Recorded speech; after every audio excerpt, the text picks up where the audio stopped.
So, ayan guys, masang magandang hapon po sa inyo lahat. Dito po ako muli sa harapan nyo, o kaya ako po ay gumawa ko ng video ngayon sa hapong ito kasi nga ito yung araw na papapalayo ako sa fiancé ko. Kailangan magtrabaho kasi sa malayo. Kaya ako ginawa tong video na to kasi nga gusto kong marinig ito ng fiancé ko.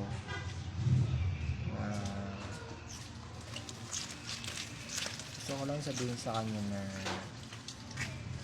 napaka-special mo. Napaka-special mo sa akin.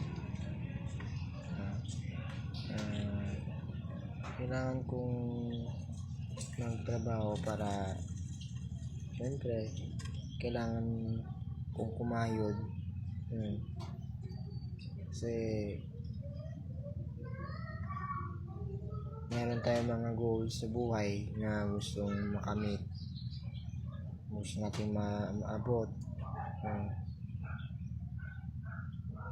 Ano ko na kahit na mahirap ang magtrabaho sa malayo, mahirap ang palayo sa'yo,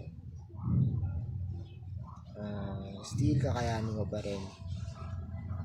Kasi may purpose to kung bakit ito ako magtatrabaho sa malayo. Twice a week ako makakauwi.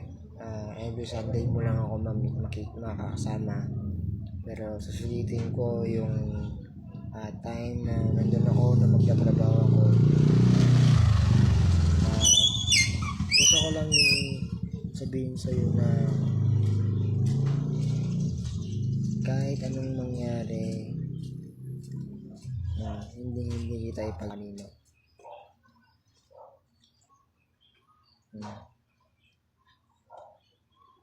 Kasi ikaw lang yung nag-iisang babae dito sa puso ko.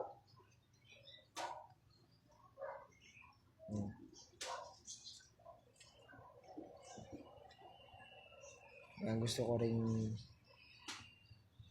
makasama ng pangamabuhay.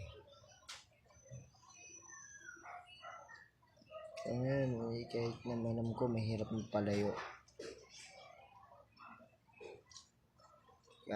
kailangan ko pa rin gawin. Kailangan magtrabaho. Kasi hindi na naman din to para sa akin, hindi para din sa future natin to. Para din tayo makatulong din tayo sa mga magulang natin. At the same time, para makaipon tayo doon sa napag-usapan na natin this coming next year. So ayan man, sana nagustuhan mo. Para tong video na to ay para to sa'yo. Ani Dejara Sulyuni.